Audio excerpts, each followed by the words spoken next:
শুভ সকাল বন্ধুরা। আজ হলো 29 জানুয়ারি, বৃহস্পতিবার। আজকের সকালের বিশেষ বিশেষ খবর হলো উজানেও অনুপ্রবেশ, মিয়ার আগ্রাসনে সুরক্ষিত নয় কোনো জেলা বললেন মুখ্যমন্ত্রী। 5 লক্ষ ভোটারের নামে আপত্তি দাখিল বিজেপির, জাতীয় দায়িত্ব বললেন হিমন্ত বিশ্ব শর্মা। বাংলাদেশি মিয়ার আগ্রাসন থেকে আসামের কোনো জেলাই সুরক্ষিত নয়, বুধবার এই দাবি করেন মুখ্যমন্ত্রী হিমন্ত বিশ্ব শর্মা। তিনি বলেন 5 বছর আগেও সুরক্ষিত ছিল উজান আসাম, কিন্তু ধীরে ধীরে উজান আসামের বিভিন্ন জেলায় অনুপ্রবেশ ঘটেছে বাংলাদেশি মিয়ার। একই সঙ্গে মুখ্যমন্ত্রীর দাবি, ভোটার তালিকা সংশোধনে অভিযোগ দাখিল করা জাতীয় দায়িত্ব। তাই বিজেপির কর্মকর্তারা 5 লক্ষের বেশি আপত্তি দাখিল করেছেন বাংলাদেশি মিয়ার বিরুদ্ধে। রাজ্যে চলতি ভোটার তালিকার বিশেষ সংশোধন প্রক্রিয়ায় লক্ষ লক্ষ ভোটারের বিরুদ্ধে আপত্তি দাখিল করা হচ্ছে। ধর্মীয় সংখ্যালঘু অধ্যুষিত জেলার কিছু কিছু বিধানসভা কেন্দ্রে গণহারে আপত্তি দাখিল করা হচ্ছে খসড়ায় অন্তর্ভুক্ত মুসলিম ভোটারদের নামে। শতাধিক আপত্তি দাখিল করছেন একজন ভোটার। তবে রাখটাক না রেখে মুখ্যমন্ত্রী পরিষ্কার ভাষায় বলছেন, মিয়াদের কষ্ট দিতেই বিজেপি কর্মীরা আপত্তি দাখিল করছেন।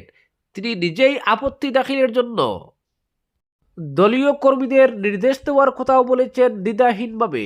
বুধবার আরও এগিয়ে গিয়ে লক্ষ লক্ষ আপত্তি দাখিল করা নিয়ে মুখ্যমন্ত্রীর যুক্তি, আসামে মিয়ার অনুপ্রবেশ ঘটেছে সকলে জানেন, তাই ভোটার তালিকার সংশোধনে যদি একজনও নোটিশ না পান তাহলে বুঝতে হবে আসামে একজনও বিদেশি নেই। তাই বিজেপি কর্মীরা যাকে বিদেশি বলে সন্দেহ করছেন তার বিরুদ্ধে আপত্তি দাখিল করছেন। কমিশন সেটা খতিয়ে দেখবে, কিন্তু আসামে বিদেশি থাকা সত্ত্বেও যদি একটি অভিযোগও জমা না পড়ে তাহলে কি বোঝা যাবে? ভোটার তালিকা সংশোধনে সন্দেহভাজন বিদেশির বিরুদ্ধে আপত্তি দাখিল করা জাতীয় দায়িত্ব দাবি করে তিনি বলেন, ভোটার তালিকা সংশোধনে আপত্তি দাখিল করা সকলের জাতীয় দায়িত্ব। শুধু বিজেপি নয়, বাকি দল সংগঠনেরও আপত্তি দাখিল করা উচিত ছিল, কিন্তু দুর্ভাগ্যের বিষয় কেউ আপত্তি দাখিল করেননি। ফলে আসামে বিদেশি নেই বুঝিয়ে দিলেন তারা। কিন্তু বিজেপি শুধু মুখেই নয়, হাতে কলমে কাজ করে। বিজেপির কর্মকর্তারা 5 লক্ষের বেশি আপত্তি দাখিল করেছেন, না হলে সবাই স্বদেশী হয়ে যেত। অসমিয়া এখনো যে আত্মসমর্পণ করেনি সেটা প্রমাণ করেছেন বিজেপির কর্মকর্তারা। এদিকে মিয়ার আগ্রাসন থেকে আসামের কোনো জেলায় সুরক্ষিত নয় বলেও দাবি করেন মুখ্যমন্ত্রী। তার মন্তব্য, দুলিয়াজানেও মিয়ার সংখ্যা বাড়ছে। মার্গারিটায় ঢুকেছেন মিয়ারা, গোলাঘাট স্বরূপতারে তো উচ্ছেদি করা হয়েছে। 5 বছর আগেও সুরক্ষিত ছিল উজান আসাম, কিন্তু ধীরে ধীরে সুরক্ষার অভাব ঘটছে উজানেও। আমি হিসেব করে দেখেছি, তিনসুকিয়ার জমি কেনার অনুমতি চেয়ে বেশি আবেদন করেছেন অচিনাকি লোকেরা, আর হিন্দুরা বেশি হারে জমি বিক্রি করছেন। আগে তিনসুকিয়া হিন্দিভাষী বাঙালি লোকের বসবাস ছিল, কিন্তু এখন মিয়ার আগমন ঘটেছে। ফলে আসামের কোনো রাজ্যই এখন আর সুরক্ষিত নয় মিয়ার আগ্রাসন থেকে। অপরদিকে তথ্য গড়মিলের শুনানির সময় বৃদ্ধির প্রস্তাবে সাড়া দিল না সুপ্রিম কোর্ট। মামলা দায়ের করে প্রক্রিয়া দীর্ঘায়িত করার চেষ্টা করা হচ্ছে বলে সওয়াল কমিশনের আইনজীবীর। সেখানেই বুধবার তামিলনাড়ুর এসআইআর সংক্রান্ত শুনানির সময় পশ্চিমবঙ্গ নিয়ে অবস্থান স্পষ্ট করে দিলেন প্রধান বিচারপতি সূর্যকান্ত। তামিলনাড়ুর এসআইআর সংক্রান্ত শুনানির সময় কপিল সিব্বল বলেন, সুনির্দিষ্ট সময়ের মধ্যে শুনানি শেষ করতে হলে প্রত্যেক দিন 9 লক্ষ মানুষের শুনানি করতে হবে, কিন্তু এখনো পর্যন্ত মাত্র 1 লক্ষ মানুষের শুনানি হয়েছে। শুনানির সর্বশেষ তারিখ 7 ফেব্রুয়ারি। এই বিষয়ের সঙ্গে রাজনীতির কোনো সম্পর্ক নেই। তারা নির্ধারিত সময়ের মধ্যে এই শুনানি প্রক্রিয়া শেষ করতে পারবে না।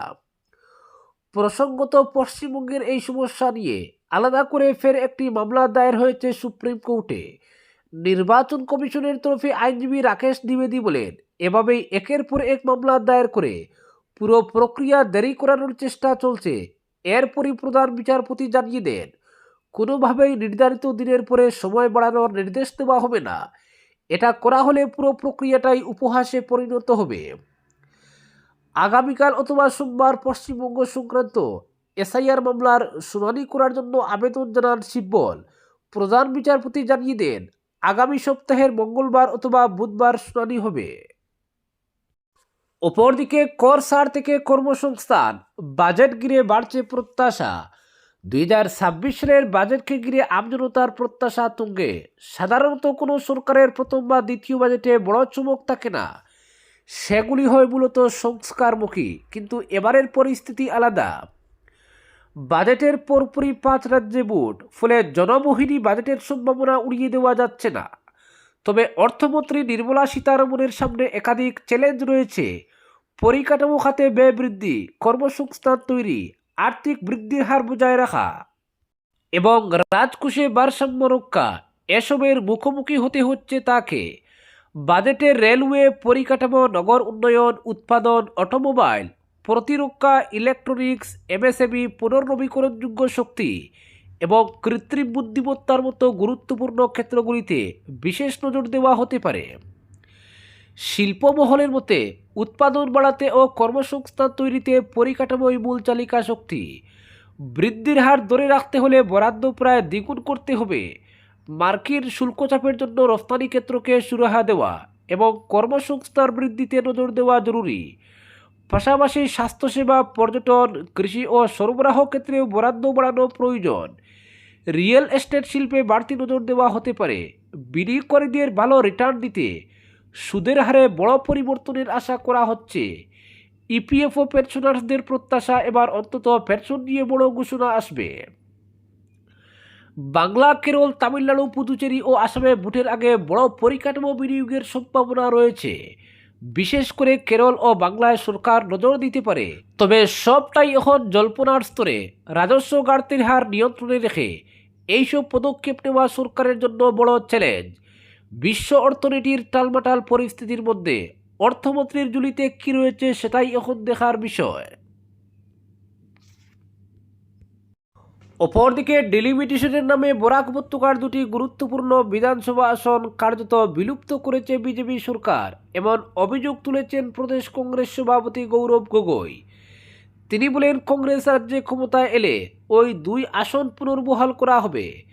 কাটিগড়ার বারুণী মেলার মাঠে আয়োজিত এক জনসভায় গৌরব গগৈ অভিযোগ করেন, বিজেপি পরিকল্পিতভাবে বরাকের মানুষের রাজনৈতিক অধিকার হরণ করছে। তার দাবি, ভোটার তালিকায় ইচ্ছাকৃত বিভ্রান্তি সৃষ্টি করে বিরোধীদের দমন করার চেষ্টা চলছে। বিজেপি সরকারের তীব্র সমালোচনা করে গগৈ বলেন, আসামে বর্তমান সিন্ডিকেট রাজ কায়েম হয়েছে। মুখ্যমন্ত্রী হিমন্ত বিশ্ব শর্মার সরকারকে চুরের সরকার বলে আখ্যা দিয়ে তিনি বলেন, সাধারণ মানুষের উন্নয়ন উপেক্ষিত থাকায় বিজেপির প্রতি মানুষের আস্থা ক্রমশ কমছে। সভায় কংগ্রেসের একাধিক নেতা বিজেপি বিরোধী বক্তব্য রাখেন এবং আসন্ন নির্বাচনে দলকে শক্তিশালী করার আহ্বান জানান। অপরদিকে ভাগাবাজার থেকে বাইক চুর চক্রের 3 সদস্যকে গ্রেফতার করেছে পুলিশ। বাইক চুর চক্রের সঙ্গে যুক্ত বাগাবাজারের টিপু মজুমদারকে পাকড়াও করেন চুরি হওয়া বাইক মালিক শিপ্পু সহ সঙ্গীরা। সিসিটিভি ফুটেজের সূত্র ধরে তারা পাকড়াও করেন।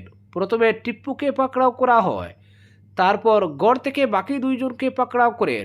এরপর দোলাই পুলিশের কাছে সমঝে দেন তারা।